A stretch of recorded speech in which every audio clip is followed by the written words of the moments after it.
আসসালামু আলাইকুম রহমতুল্লাহি ওবারাকাতু। আজকে একটি কবিতা আবৃত্তি করিব ইরান দেশকে নিয়ে।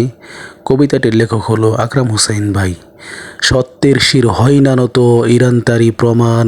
মুসলমানের আশার আলো বজায় রাখে মান। ইমান নিয়ে লড়াই করে ভয় করে না মরণ।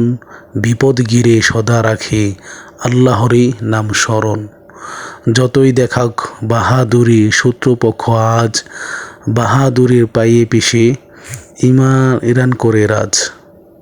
দখলদারি ইহুদিদের ধ্বংস করে শেষে, দোয়া করি ফিরবে ইরান জয়ের হাসি হেসে।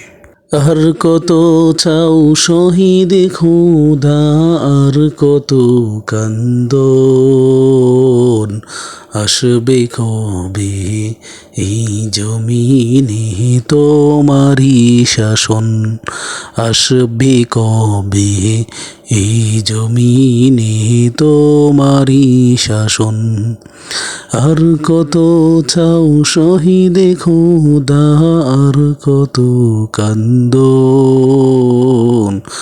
আসবে কবে এই জমিনে তোমারই শাসন।